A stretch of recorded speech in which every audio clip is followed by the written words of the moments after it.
네, 정부의 서울 수도권에 대한 고강도 규제로 부산 부동산의 변화의 조짐이 보이고 있습니다. 3년 5개월 만에 부산 아파트 매매 가격이 상승세로 돌아섰는데요.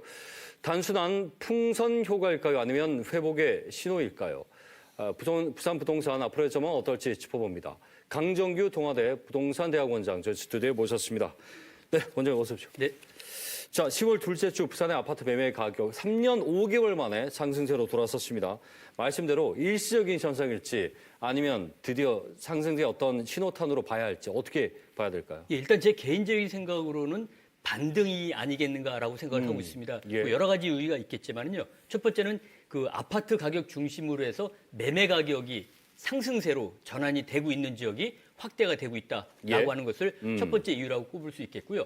두 번째 이유는 여러 가지 수요 심리의 회복 가능성이 점쳐지고 있습니다. 예. 거기에는 첫 번째 말씀하신 바와 같이 서울 수도권 규제에 따라서 우리 지역의 풍선 효과가 좀 나타날 수 있을 것이다라는 기대감을 갖고 있는 우리 지역의 투자자들이 선제적으로 좀 내 집 마련이나 투자에 나서는 모습들이 포착이 좀 되고 있고요. 예. 또 전세 가격이 좀 상승을 하고 있는 모습들, 그리고 내년 이후부터 아파트 중심으로 한 입주 물량이 급감할 것이다라고 하는 것을 예측한 일부 투자자들이 움직이는 모습.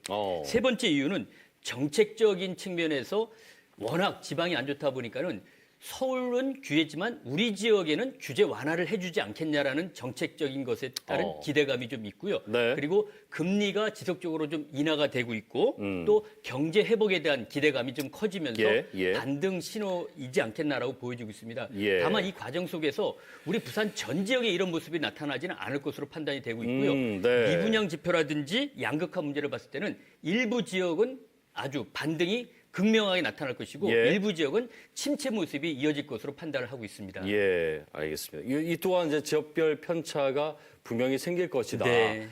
그리고 실제 시장이 움직이는 지표라든지 그리고 말씀하신 뭐 금리, 경기 회복 무엇보다 부동산은 심리지 않습니까? 네. 이 심리 부분이 움직이기 시작했다는 부분을 어떤 반등의 신호의 재료로 볼 수 있다는 말씀이신데. 네. 자, 일단 지금 서울 수도권이 강하게 규제가 생기면서 돈이 갈 데가 없다. 그래서 결국은 대도시 중심, 부산이나 대구로 갈 수밖에 없다는 건데, 자, 이 풍선 효과, 어느 정도의 직접적인 효과를 좀 기대할 수 예, 있겠습니까? 일단은 풍선 효과가 나타날 가능성은 매우 높다라고 생각을 좀 하고 있습니다. 그 풍선 효과라고 하는 것은 특정 지역의 규제가 나타나면은 그 규제를 피해서 규제가 없는 지역으로 돈 흐름이 움직이는 것을 말하고 있는데 예. 문재인 대통령 시절인 지난 2020년 6월 전후로 해서 실제 이 풍선 효과가 서울 규제를 피해서 부산과 대구 지역으로 풍선 효과가 나타나면서 예. 가격이 급등했던 사례가 이미 있었습니다. 네, 그래서 네. 이러한 것들을 봤을 때 아주 유사한 흐름을 좀 가고 있기 때문에 풍선 효과가 나타날 수 있다라고 보여지지만 예, 지난 예. 2020년 풍선보다는 좀 작은 풍선이 내려오지 않겠는가. 그 이유는 워낙 서울 수도권의 가격이 강세를 띠다 보니까는 우리 지역의 자금을 가지고 특정 부동산 활동을 했다가 돈이 잠길 가능성도 있다라는 예. 우려를 좀 하고 있고요. 또 서울 부동산 가격이 워낙 많이 올라갔기 때문에 이왕 하는 것 같으면 서울 쪽에 하겠다라는 그런 투자자들의 심리가 좀 강하게 나타나고 있습니다. 예. 아울러 똘똘한 한 채에 대한 이야기들도 많이 하고 있는데 자칫 지방의 풍선 효과를 기대하면서 지방에 내려왔다가 이 지방에 돈이 잠기게 되면은 다주택자가 돼서 세금이 많이 나갈 것이다. 네, 그런 네. 우려이기 때문에 앞서 말씀드린 것처럼 풍선 효과는 있을 수 있다. 하지만 큰 풍선이 아니라 자그마한 풍선이 특정 지역에 딱 떨어져서 나타난 효과가 있을 것으로 판단을 합니다. 그때하고 또 이제 금리도 다르고 네. 그 당시에는 뭐 긴 가격 보합세가 있었으니까 네. 아무래도 이제 2020년과는 또 그리고 시장 학습 효과도 분명히 있을 거예요. 그렇습니다. 가격 급등에 대한 좀 두려움이라든지. 네. 그런데 이제 문제는 상승세가 수영구나 해운대 말씀하신 대로 계속 이제 말씀하신 건 이제 특정 지역에만 생길 수 있다는 거. 네. 그러면 부산이 갖고 있는 어떤 양극화에 대한 문제도 좀 네. 우려할 지점인데 이 부분도 한번 좀 더 짚어보죠. 예, 뭐 양극화에 대한 이야기는 우리 이 시간에도 여러 차례 말씀을 좀 드렸었는데요. 실제 양극화에 대한 지표로서 주택 가격 5분위 배율이라고 하는 것이 있는데 예. 싼 집과 비싼 집의 격차가 부산의 경우에는 지금 6배 이상 차이가 나고 있습니다. 예. 그런데 이 6배 이상 차이가 6대 광역시 중에서는 가장 큰 폭의 그 차이를 나타내고 있는 그 것들입니다. 단위가 구죠, 보통. 그렇습니다. 네. 해운대구 안에서 제일 비싼 집과 싼 집이 6배 이상 차이가 그렇습니다. 난다는 거. 그리고 예. 부산 평균도 6배 이상 차이가 좀 나고 있는 그런 상황입니다. 그래서 지금 부산이 양극화 문제가 가장 심각하게 나타나고 있는데 예. 이러한 것들이 시장에 미칠 영향은 첫 번째는 시장이 왜곡될 수 있다.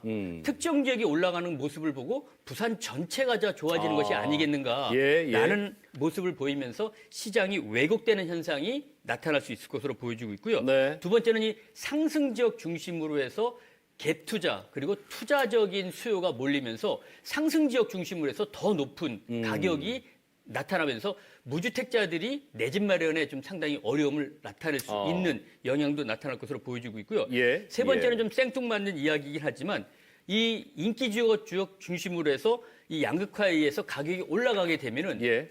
지난 2022년에 해제됐던 조정 대상 지역으로 다시 거론될 수 있는 가능성도 있다. 네. 네. 충분히 가능성이 있는 게 현 정부에서는 주택 가격을 안정시키려고 하고 있기 때문에 네. 가격이 조금만 올라갈 신호가 있으면 이번에 보십시오. 서울 전역, 경기도까지 확대 규제 지역을 하는 것처럼 지방 지역도 예외일 수 없다.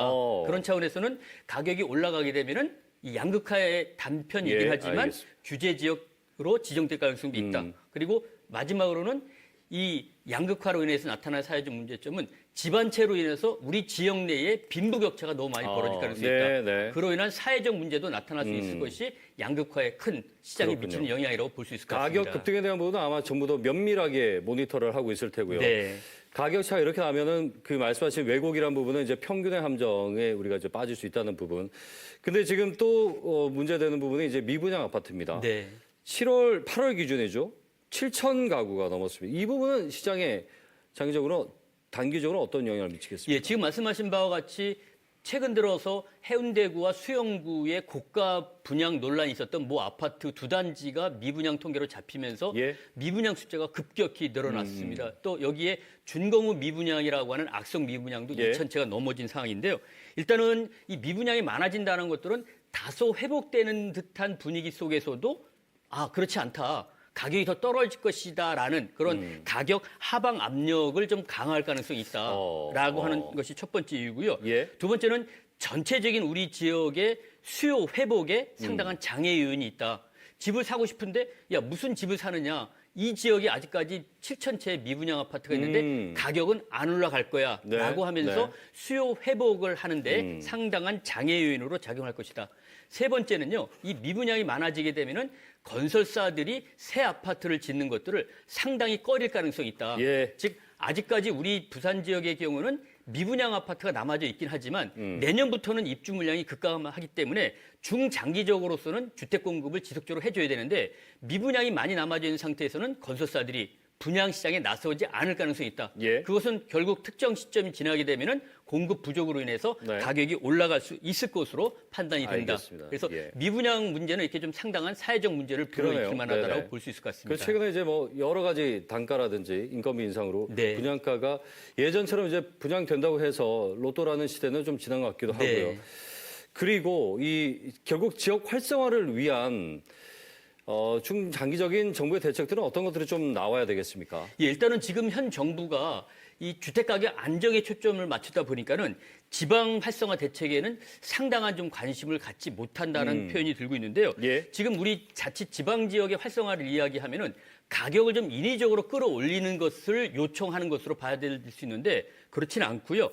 지역의 무주택자들이 내 집 마련 차원에서 예. 거주 선택권 보장 차원, 즉 집을 사고 싶을 때 사고 이사 갈 때 이사를 갈 수 있도록 하는 그것도 실수요자나 무주택자 측면에서의 예. 부양책을 좀 요청을 해야 되지 않겠나. 그런 차원에서는 정부가 좀 상당한 긍정적인 좀 판단을 해서 예. 최소한의 비정상적인 시장 모습을 정상화로 바꾸려고 하는 이러한 대책은 지방을 위해서 내놓아야 되지 않겠나라고 보여지고 있고요. 예. 그런 차원에서는 무주택자 실수요자들을 위한 금융 인센티브 정책 그리고 세제 혜택을 좀 주는 세제단 규제 완화 예, 그리고 예. 우리 지역의 경제 체력을 좀 회복시키려고 하는 그러한 노력들 그리고 서울만이면 안 된다라는 그런 사고방식을 깨트릴 예. 만한 지역 균형 발전에 대한 여러 가지 대책도 내놓아야 할 것으로 알겠습니다. 보여지고 있습니다. 예, 예. 뭐 취득세 중과 완화 이런 것도 이제 뭐 포함될 수 있는. 앞서 말씀드린 것처럼 예. 세제 혜택에 네. 해당되는 내용이라고 알겠습니다. 보시면 좋겠습니다. 끝으로요. 늘 마지막으로 여쭤보는 거지만 그 실수요자들이 지금 이제 집을 이 적기인가 아닌가에 네. 대한 말씀으로 정리해 보죠. 예. 네, 지금 상당한 혼란이 지금 무주택자분들한테 가중되고 있을 거라서 보여지고 있는데요. 일단 지금 가격 상승세를 탔다라고 하는 지역도 일부 있기 때문에 거주 목적과 투자 목적을 가지면서 예. 자금 대출이 용이하면서 이자 부담이 가능하신 분들의 경우는 예. 인기 주거 지역 중심으로 해서 적극적으로 내 집 마련에 나설 시기가 왔다 생각이 들고 있고요. 네. 반면에 단순 거주 목적이면서 대출에 대한 부담이 좀 있고 자금에 대한 활용이 좀 용이하지 않으신 분들의 경우에는 가격이 안정된 지역도 상당한 지역이 나올 수 있을 것으로 보여지고 있기 때문에 예, 알겠습니다. 이들 지역은 조금 기다리시는 것도 좋아 보일 듯 합니다. 무리하거나 영끌 이 부분을 일단 경계해 볼 네. 필요가 있다는 거. 말씀 잘 들었습니다. 고맙습니다. 네, 감사합니다. 강정규 교수와 함께 얘기 나눠봤습니다.